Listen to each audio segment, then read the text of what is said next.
where did the rain begin to beat us? Where did we stop listening to the people? President William Ruto and I were the darling of the Kenyan people by listening to them, by engaging them.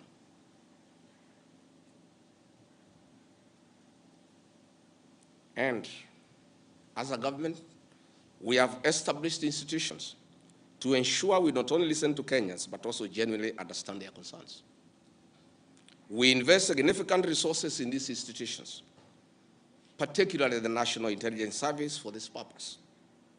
It is clear there has been a failure in the intelligence and advice we are receiving, particularly concerning crucial government policies.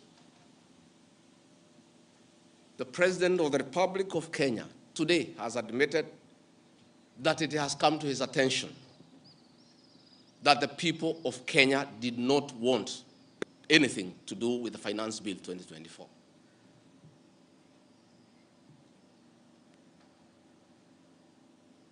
The President has now agreed that we need to listen to the people. And I sympathize with my boss, President William Ruto, because this information was not available to him. I know President William Ruto. Had he known 2 months ago that the people of Kenya did not want anything to do with the Finance Bill 2024, he would not have asked his parliamentary party to push it through. Yet, we have an organization paid by the public to give him and government such information. And that is where the problem is. We have a dysfunctional National Intelligence Service that has exposed the president, the government, and the people of Kenya. Had the National Intelligence Service briefed the president 2 months ago about how the people of Kenya feel about the Finance Bill 2024, so many Kenyans would not have died. Property would not have been destroyed. Offices would not have been touched. There would have been no mayhem. But they slept on the job. It had to take people to die, property to be destroyed, protests across the country for the president to know the truth of what the people of Kenya feel. Yet, there is an organization paid for by the public to brief the president and the government about the feeling of the Kenyan people. Officers of the National Intelligence Service, officers of the National Police Service have told me in confidence they did not get advance intelligence briefs about the magnitude of the protest in Eldoret, in Kericho, in Nairobi, in Githurai, in Embu, in Nyeri. Since independence, there has been protests around Parliament. Never have protesters invaded and gotten inside Parliament. Senior officers have told me in confidence they did not have an advance intelligence brief about the intensity of the protest that they prepare in advance. The National Intelligence Service slept on the job. And the problem is simple. The Director General of the National Intelligence Service, Nuruddin Haji, was a junior officer in the National Intelligence Service before he was appointed as DPP. When he was appointed to the office of the Director General, because of inferiority complex, he chased away all the people who were senior to him when he was in the service, therefore crippling the capacity of that service and making it dysfunctional. 3 directors were chased away and reassigned to desk jobs in ministries across government. 13 assistant directors, men and women with proven track record of intelligence collection and analysis, were removed from the National Intelligence Service, leaving a shell under a clueless Director General who has no capacity to run the organization. And that is why the security sector was caught off guard by the intensity, the anger of the Kenyan people. the agitation of the Kenyan people, the resilience of the Kenyan people. Had Nurdin Haji done his job, we will not be where we are today. He has no capacity. He is out of the country most of the time on business trips. The country is on its own. My boss, President William Ruto, is exposed. That he has to back down and admit that he has hurt the people of Kenya. Yet this matter has been in public domain for the last 2 months. I want to say that Nurdin Haji must take responsibility for the deaths that occurred. He must take responsibility for the mayhem. He must take responsibility for failing President William Ruto. He must take responsibility for failing the government of the Republic of Kenya.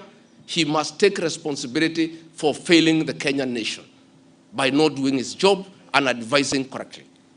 And he must do the honorable thing, not just take responsibility, but resign from that office and allow the president to pick a competent director general. I want to request President William Ruto to consider, as a matter of urgency, to recall the 3 directors who are removed from the service and the 13 assistant directors to come and help reconstruct the service and get sanity back to the National Intelligence Service to serve the president, the government, and the people of Kenya.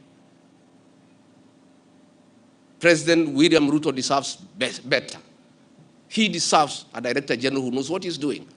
He deserves a National Intelligence Service that is effective and that can analyze situations and keep him and the government informed on what is going on. It is embarrassing to me as Deputy President that it has taken protests, deaths, mayhem, destruction for the president to know the truth, yet there is an organization charged with that responsibility. I have publicly stated that under this administration, Kenyans are free to criticize the government without fear of reprisal and state agencies. This was a promise made by both the president and I when we were sworn in. I want to call upon overzealous heads of security agencies not to be tempted to use the criminal justice system to manage politics. Let us manage politics the conventional way, through reaching out, consensus, and concurrence. I am informed that members of parliament who voted no have already been targeted by the National Intelligence Service for harassment for their political stand. This is a promise the president and I gave to the people of Kenya, that never again shall we use the criminal justice system to manage politics. I want to say that the president and I gave a categorical promise to the people of Kenya that the issue of abductions and extrajudicial killings will never happen again. Sadly, this is back. It is unbelievable that the son of the Honorable Attorney General of Kenya, Justin Bidan Muturi, was abducted at night in a commando style by officers of the National Intelligence Service and held incommunicado for 18 hours. Yet, that is the Honorable Attorney General of the Republic of Kenya. What will happen to other Kenyans?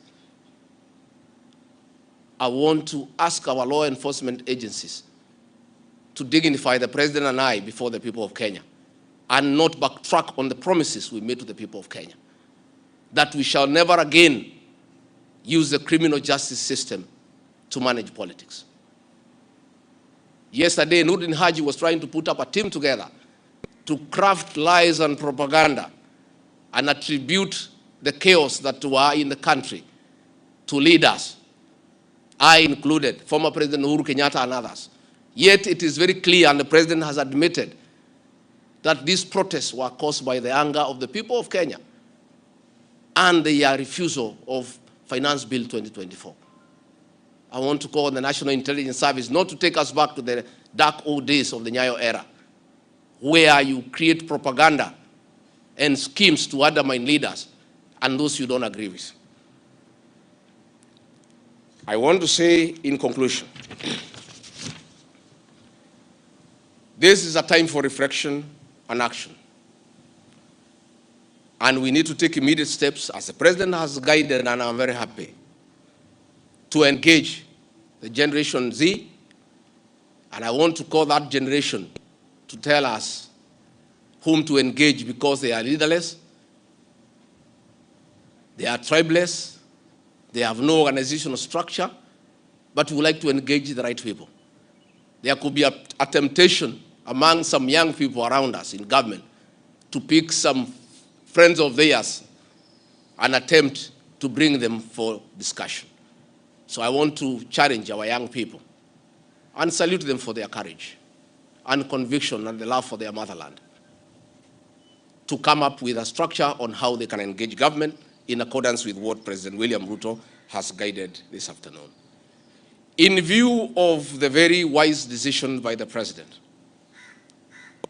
in conformity with the wishes of the Kenyan people, to withdraw Finance Bill 2024 that was in contention, as Deputy President of the Republic of Kenya and a patriotic son of this country, I want to appeal to Generation Z to call off the protests for tomorrow, because their cry has been heard by the President. The President has accepted that there was an issue, there was a disconnect, and the President has done the right thing. And I think it's only fair that we call off the protest so that we don't have further loss of lives and destruction of property. It's an appeal that I've made as a father, as a parent, to our young children. We love you, we respect you. Please, I beseech you as your father, now that the President has given in and accepted to go with the wishes of the Kenyan people, please, my sons and daughters, I plead with you to save lives, to save bloodshed, to save loss of property and lives. My sons, my daughters, please make an announcement this evening and call off the protest. And then we can begin the process of truthful engagement with the Kenyan people. We can begin an honest conversation on how to work on our country. Finally, I want to ask the President and our government to consider a plan on how to help those families that lost their livelihoods as a result of lack of proper advice by the National Intelligence Service. All these things happened because of government failure. It should never happen. Let us see how to compensate to those families, those who are dead. We help those who are in hospital with bills, and we help to bury them. Again, I want to ask Kenyans not to punish members of parliament for the stand that they took. A government is formed by a political party. Once a government has a program in parliament and decides it is good for the people, members of parliament from that party must toe the line. I don't want you to punish our members of parliament. They just did what is right in terms of our political formation. Allow them to be. Allow them to support their government, because that's why they were elected as members of the government party. Let us not harass them. Let us not abuse them. Let us not attack their properties. They were just doing what the government wanted. And now that the government has decided to do the right thing, I think we should close that chapter. And if you have a problem with your member of parliament over this matter or any other matter, you will have an opportunity at the right time to punish that member of parliament or affirm he or her by re-electing him or her. And if we do that, it will be good for this country. Finally, I also want to ask the President to consider the issues of the demolitions of houses along Nairobi River. Houses that had approved building plans, built on land with title deed, were demolished, and only a compensation of 10,000 was given, which is unacceptable and unfair. Let us consider any landowner who had a genuine title, who had constructed a house that had been approved by the city authorities for compensation, because it's good to be fair. I really want to thank you and ask the people of Kenya to keep peace and to love one another. Now that this matter of Finance Bill 2024 has been settled, let us all go back to work. Let us be peaceful. Let us not be violent. Let us not talk at each other. Let's try to love one another. We have a beautiful country. We have no other country to run to. Let us not burn our country because of disagreements on issues. And I know as long as we keep on talking to each other, this country is going to places. As Deputy President and Principal Assistant to President William Ruto, again, I want to affirm to the people of Kenya that I will continue helping the President to discharge his duties in the management of the affairs of this country. I'll continue giving him proper and sound advice based on honesty and truth, because I'm the only Kenyan who took the Bible in Kasarani and swore before God and before man to advise President William Ruto. Many people have been very unhappy with me for saying things that are truthful, to a point of trying to isolate me because they didn't want me to say the truth. But I'll keep on saying the truth. I'll keep on being truthful and honest, because that is what the people of Kenya expect me to do. Thank you very much and good evening. Asanteni sana. Tumeshukuru sana. Thank you.